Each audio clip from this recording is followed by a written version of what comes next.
안녕하세요 구독자 여러분. 오늘은 그 계약 클로징이 잘 되는 사람과 잘 되지 않는 사람을 제 경험을 통해서, 좀 주관적이긴 한데 제 경험을 통해서 한번 차이점을 말씀드려 볼 건데요. 아마 영업을 해보셨던 분들이나 주변에 좀 영업 잘 하시는 분들을 떠올려 보시면 어느 정도 공감이 될 수도 있습니다. 이게 사람이 다 장점이 있고 단점이 있잖아요. 모든 게 일장일단이 있는 것처럼 다 장점과 단점이 있습니다.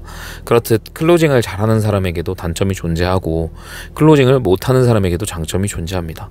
그럼 내 성격 유형을 파악해서 내가 기질적으로 어떤 기질을 지니고 있고 내가 어떤 부분을 강화하고 어떤 부분을 보완해야 되는지 생각해 보시고 움직이면 조금 더 전략적인 선택이 되겠죠. 네, 거두절미하고 본론으로 돌아와 보겠습니다. 보통 클로징을 잘하는 사람들은 사실 자기 주관이 굉장히 강하고 자기 프레임이 명확하면서 어떤 부분에 있어서는 밀어붙이는 힘이 좀 강한 사람들이 클로징을 잘해요. 독단적일 수도 있고 독선적이라고 말할 수도 있겠어요.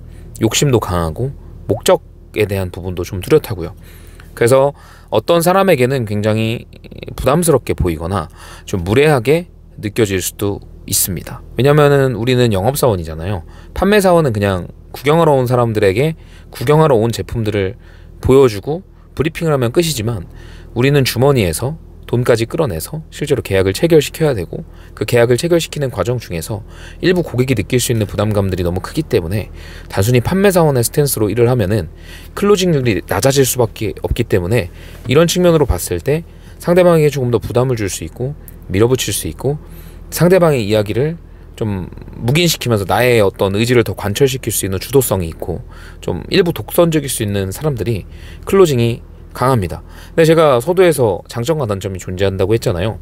이런 분들은 관리자로 전향을 하게 될 경우에 굉장히 실패를 많이 하게 됩니다. 구성원들의 다양성을 포용하지도 못하고 이야기를 들어주지도 못할 뿐더러 나의 정답을 끌고 가려는 경향이 있기 때문이죠. 물론 본인이 겪었던 것에서 성과가 많이 나온 건 맞으니까 이분이 틀렸다고 말할 수 없어요. 근데 사람은 다양하니까 관리자가 되면은 좀 다양성을 더 포용해야 되고 그리고 나의 자아를 점점 더 제거해 나가야 됩니다.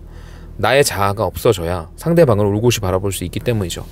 하지만 자아가 강한 사람이 클로징을 잘한다고 했잖아요. 그래서 모두가 다 대부분 실패를 겪습니다. 그러니까 반면에 자아가 조금 강하지 않고 배려하는 스탠스, 포용력이 높고 그리고 상대방의 어떤 관점을 더 생각해주고 내 이기심을 조금 더 내려놓을 수 있는 그런 분들은 클로징이 다소 약할 수 있어요.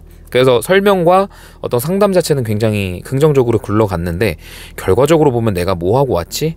이런 생각을 하시는 분들이 많이 계실 겁니다. 근데 그거는 사실 부족한 부분이 영업을 못한다기보다는 내가 상대방에게 내 의지를 관철시키려는 욕심이나 주도성이나 독선적인 모습이 좀 많이 빠져있기 때문일 거예요. 그래서 지금 같은 분들은 좀 그런 것들을 한번 용기 내서 올려보는 게 필요합니다. 대부분의 판매하는 그런 판매사원들은 그냥 구경하는 상품을 제시해주면은 어차피 상대방에게 권한이 전적으로 있기 때문에 그리고 가격 비교로 해서 구매하기 때문에 그냥 거기까지가 몫이라면 영업사원은 어쨌든 조금 더 이 상품을 사게끔 만들어내야 되기 때문에 주도성이 분명히 필요하겠죠. 그래서 전자와 후자의 사람들이 각자 노력해야 되는 부분이 다르다고 볼 수 있고요. 근데 반면에 지금과 같이 말씀드렸던 포용성이 높고 자기 주관을 조금 더 숨길 수 있는 그리고 상대방을 조금 더 이해하고 포용할 수 있는 분들은 아무래도 관리자를 했을 때 조금 더 상대방을 존중하고 그리고 이해하면서 끌고 갈 수 있을, 그러니까 큰 실패를 하지 않을 가능성이 높아요. 막 엄청 잘한다기보다는 큰 실패를 하지 않을 가능성이 높습니다. 근데 반면에 전자는 퍼포먼스는 낼 수 있겠지만 큰 실패를 할 수 있을 가능성이 높아집니다. 저의 얘기예요. 제가 주도성이 강하고 자기 주관이 강했기 때문에 영업도 잘하고 클로징도 높았는데 처음에 조직 관리할 때 지금도 마찬가지지만 매일같이 스스로와 싸웁니다. 그러니까 제 주장대로 하지 않기 위해서 매일같이 저를 내려놓고 잘 없애려고 노력하거든요. 근데 반면에 클로징이 약하지만 포용력이 높은 분들은 저처럼 이렇게 매일같이 싸우지 않아도 상대방을 이해하는 관점 자체가 더 높습니다. 그래서 사람 유형마다 다 장단점이 있기 때문에 뭐가 더 좋다고 말할 수는 없지만 각자의 성향적인 기질을 판단해서 분석해보면 더욱더 이 업을 영위하는 데 도움이 되겠죠. 여러분들은 어떤 유형이신가요?